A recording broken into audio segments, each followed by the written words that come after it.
Well, I've never been put on a stage so quickly before in my life. Actually, it's not entirely true. I once flew to Australia to do a work talk, and I was met at the airport, and I was met off the plane, driven to some surfers' resort somewhere, and walked onto the platform. So that was that was a lot hotter.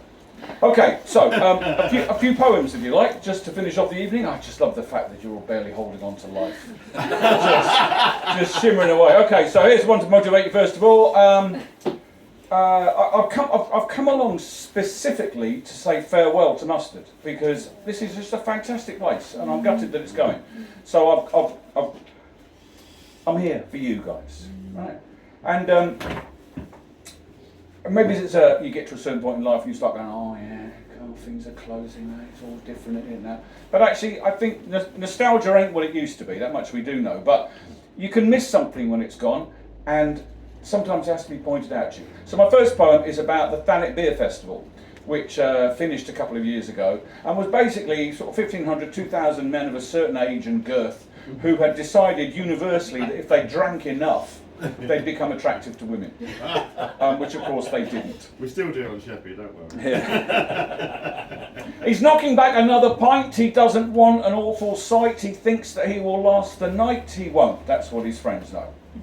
Now his jokes are getting louder, hopes his mates have got some powder, really couldn't be more prouder as his bladder starts to blow. The room's now spinning round him, 2 more pints follow, down his chin, the light inside him's getting dim, he won't be going yet though. Oh, just one more, I'll get these all in, mate. No, go on, here's a score or anything, I need a piss. He drops his glass, falls on his arse, can't find his bus pass. No autopilot home. Soon in his chair, kebab in hair. He didn't pull, was just a dare, I didn't fancy her, no. At 3 a.m, like other men who think that when they're drunk they let the pain go, remember shouts and knockabouts and guts in doubt. He hates to get this low. So he's reaching for another pint.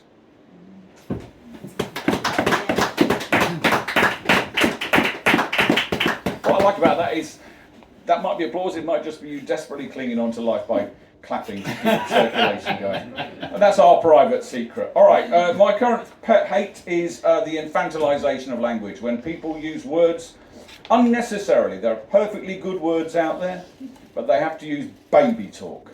So, and as it's the season, here's a seasonal poem called All I Want for Crimbo is My Famalam. All I want for Crimbo is my Famalam, my Xmas hollybobs, with my babes, I mean bubs, and an amazeballs cheeky nom nom, and my hubster and fur baby, while we chillax like we cray cray.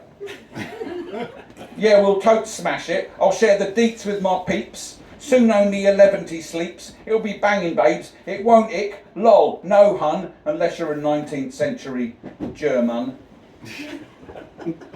For real, prolly.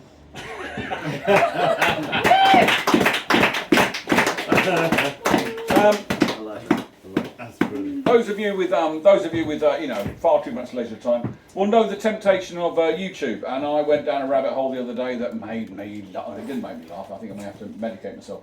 Anyway, I discovered the Karen. Anybody here called Karen? Is there? No, you're not actually called Karen. Are you actually called Karen?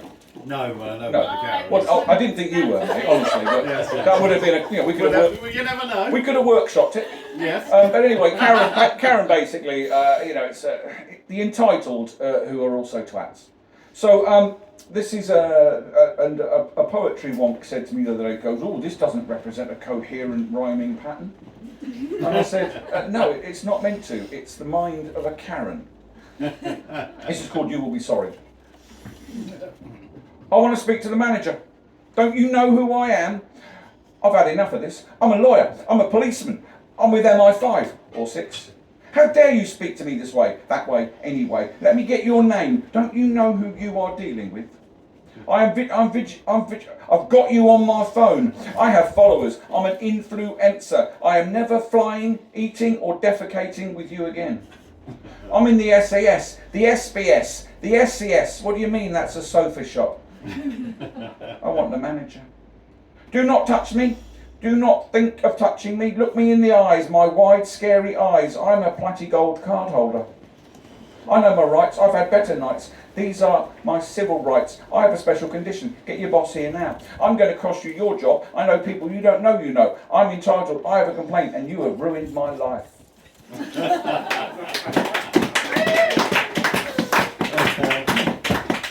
Now, I was meant to be achieving a life goal tonight, which is opening for a punk band. Would you believe? You know, actually going on before a band. Your moment, No. actually. Yeah. Well, no, this was a really big gig. Bands, not two blokes who you met in a pub. This is a proper band. You know, a few hundred people are going to be there, and he had to cancel. He's got the Rona. So I thought, it's God or Buddha or whoever's way of saying come here. But this is a poem I was going to do for them, and it's about the idea of there was a time when you know, boys wanted to be train drivers or famous cricketers or whatever, and now everybody wants to be a rock star, right? Yeah, apparently. And so this was my confession of that tendency. This is called Long Way to the Top. I want to be on your cool band's poster, see my name up in lights. I want to be a rock and roll poser, feel like I'm part of the gig tonight. I want to get me a funky lanyard and a shiny fabric barcode, ideally the one with AAA on it. I don't mind, even in Iceland. I want to help myself to your rider, hang around with the cooler kids, drink myself stupid on 8% cider, boast one day to indifferent grandkids. Right, okay, one more, a poignant one. I am very, very annoyed that Mustard's closing. But I was also very annoyed when my favourite bookshop closed, unexpectedly, 2 weeks ago. And I used to go in there routinely to just browse, and he had a heater, I'll be honest. And then I was in there one day, he goes, I've given up, that's it. So this is for Stephen, who has gone to a better place. He's moved to Sandwich. So this is called Turning Over a New Leaf. Selling up his bookshop, the one that smelled like books, he said he'd stay until he dropped for folks who like to look.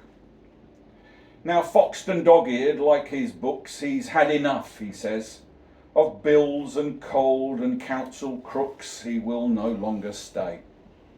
As to the shop, he says that more than likely coffee bar, another eatery like the one next door and the Nero Bucks and Costa. And in that caff, hipsters will laugh at memes and trolls and stuff, and order online a book by their mate that rather soon they will donate to the second-hand bookshop or not, annoyed that they're too late. It closed when they weren't looking. There you go. That's it. If you enjoyed that, I'm thrilled to hear that there's another going to be another open up on the 29th. 29th. Yeah. Well, I'll turn up to that, you know, late and self-important as I did. No,